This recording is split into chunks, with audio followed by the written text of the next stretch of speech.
October 24th, 2002, in Tokyo, Japan. A girl is born who will one day shape the Japanese music industry with a powerful voice. And her name is Ado.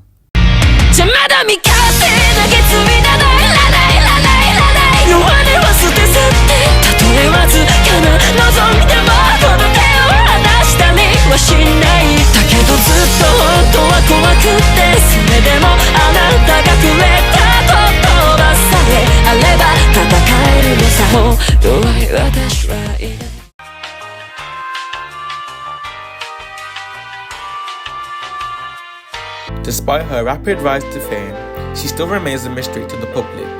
She has never revealed her face publicly and chooses to stay anonymous. This choice was inspired by youth ties, the culture she grew up with. But her decision to stay anonymous only adds to the intrigue we have for her. Her voice is full of raw emotion and theatrical energy, and this has captivated millions of people. She has skyrocketed to stardom with record-breaking hits, stunning collaborations, and a performance style that is completely unique to her. So that raises the question, why has Ado risen to fame so fast? And today, I'm here to tell you. A musician always starts somewhere. So where did Ado begin? Her love for music came from her father. He was a passionate music fan who filled their home with a lot of melodies. But it wasn't until elementary school that Ado had a life-changing moment. One day, while using her father's computer, she discovered Vocaloid music, a genre of music created by virtual singers instead of human voices. These are digital singers. Famous ones are Hatsune Miku and Gumi, and they were programmed with artificial voices, yet their songs carried deep emotions. Ado was immediately captivated. Their futuristic sounds and the emotional depth that the music brought, and the way that any vocalist singer could express so much despite not being real. This was the music she wanted to create. But she wasn't just inspired by Vocaloids. She was inspired and drew influence from some of Japan's biggest rock bands. Bands like Radwimps and One OK Rock. Ado also drew influence from Disney movies. She once revealed in an interview that Disney's exaggerated expressions and dramatic storytelling had a strong influence on her music. This can be seen not just in her voice, but in the characters she represents in her music videos. A great example of this is Usewa, where the character has a highly exaggerated face, perfectly matching the song's chaotic energy. So now we know what influenced her, but how did she start singing? Let's get into her beginnings. Before her mainstream success, Ado was part of the Utai community, a group of singers who cover popular songs and upload them online. Her journey started in 2014 when she was just 12 years old. Around this time, the video sharing platform called Nongiko, I don't know if I'm saying that right, I'm sorry, became available on the 3DS, allowing users to browse and upload content more easily. Well, you know what I'm trying to say. It's a Japanese version of YouTube, but with a twist. Comments appear directly on the video, scrolling across the screen in real time. It became a hub for the underground musicians and Vocaloid creators, and Utais such as Ado started covering songs from games and other musicians, slowly developing her voice. Some of these early songs are still on YouTube, including one of her oldest ever covers, which translates to I hate it, I hate it, I hate it.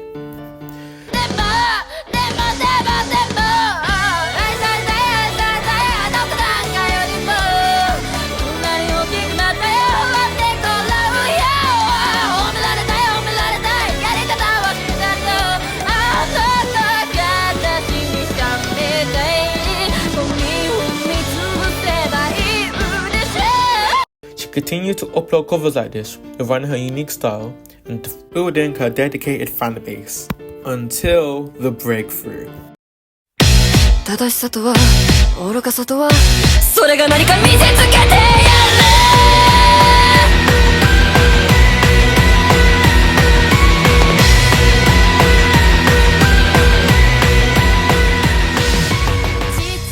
By 2020, Ado had built a small following from her covers, but she was still unknown to the mainstream audience.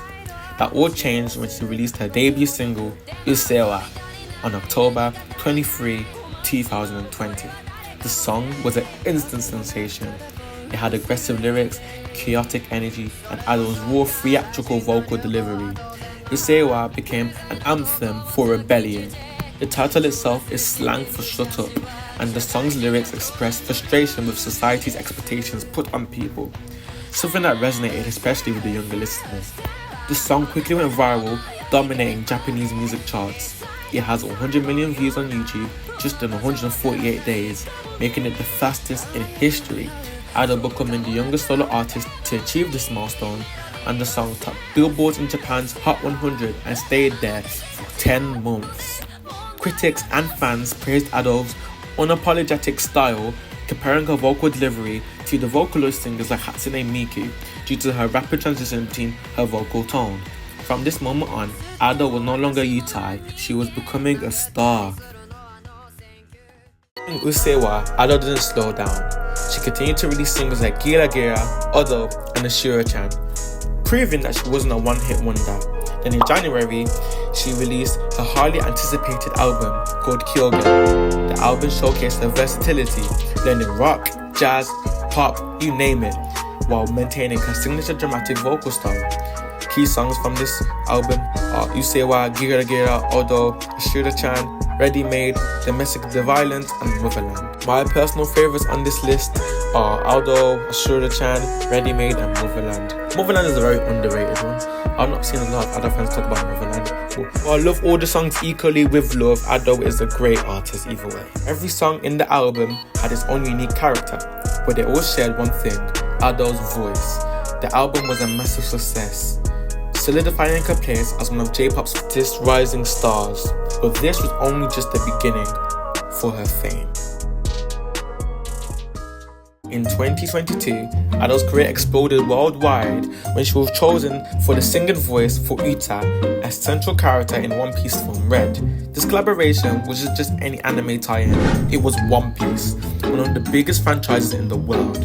Ado was now at the center of one of the year's most anticipated films. She performed 7 songs for the movie, each representing different aspects of Uta's personality and emotion. The song list goes New Genesis, I'm Invincible, Backlight, Fleeting Lullaby, Top Musica, The World's Continuation, Where the Wind Blows, and Brooke's song. She did a cover of Brooke's song as well. Like, what? With this, Ado reached a global audience. The movie became a box office hit and her songs topped international music charts, introducing millions to her unique sound. At this point, Ado wasn't just a rising star, she was a superstar. Favorite songs from this album are Backlight 100%, Where the Wind Blows, and I'm Invincible are all really, really good songs. Also Top Musica is very underrated because of this dark aspect. When she screams, like, I still get shivers and hair stands on my skin to this day. When Ado screams, she just does something that makes you like sit back like, whoa. Like, I don't know how she does it. After this, she did make more singles. This is where I actually discovered Ado from One Piece, as I'm a massive One Piece fan as well, and I discovered Ado and her music through that.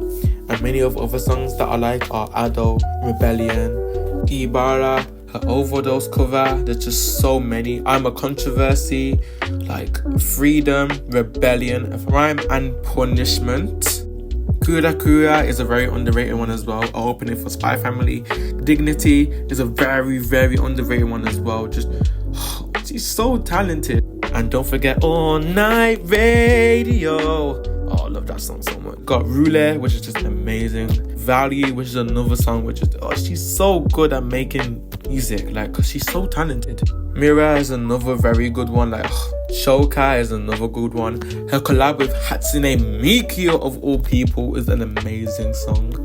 Episode X, which we will hear at the beginning of the video because I love that song so much.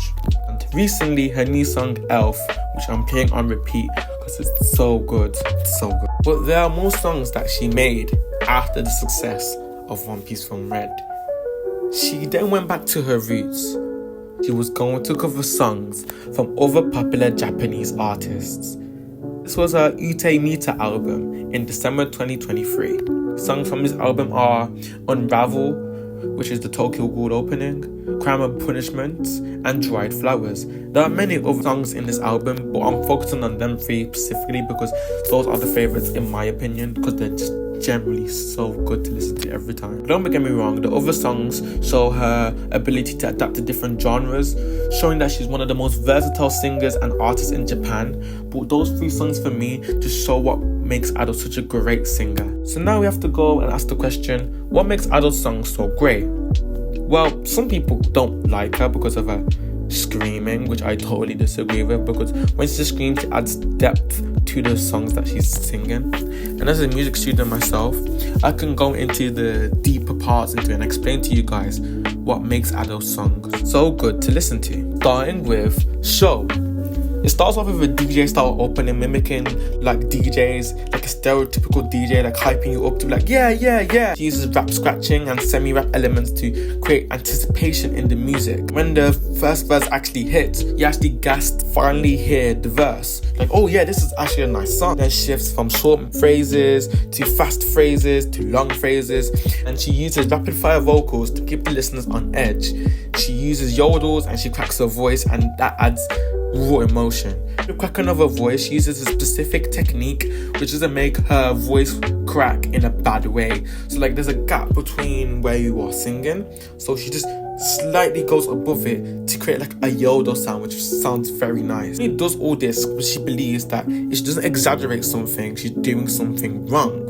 And this mindset is influenced by the Disney theatrical expressions when she was younger. And this applies to the song of Episode X, where she takes a vocal risk that most singers would avoid. This is what makes Ado such a great artist. Same in Backlight. Instrumentation used in the song are the bass guitar using repeated riffs, electric guitar with rhythmic chords, strumming, changed to B flat.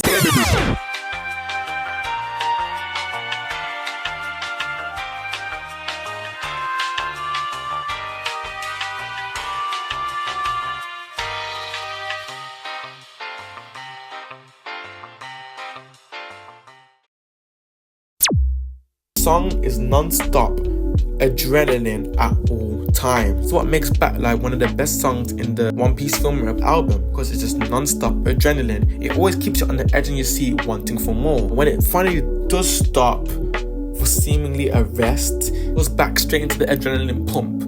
You're back with the adrenaline again and again and again. And then the key change at the end of the final bridge is just insane. And every time you hear that, it just hits that right part of your brain.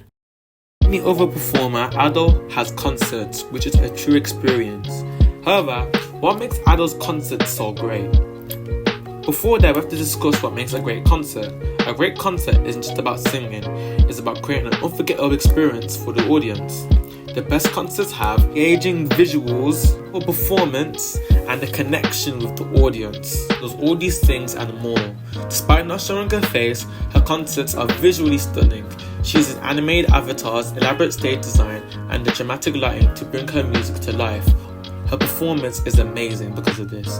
Her powerful vocals shine even more in the live setting, proving that she's not just a studio artist, but she's actually the real deal. Whether she's performing Usewa, New Genesis, Backlight, Crime or Punishment, or Unravel, she delivers the energy, passion, and theatrical flair. Young girl on her 3DS covering songs to one of Japan's biggest stars. Ado's journey has been nothing short of incredible.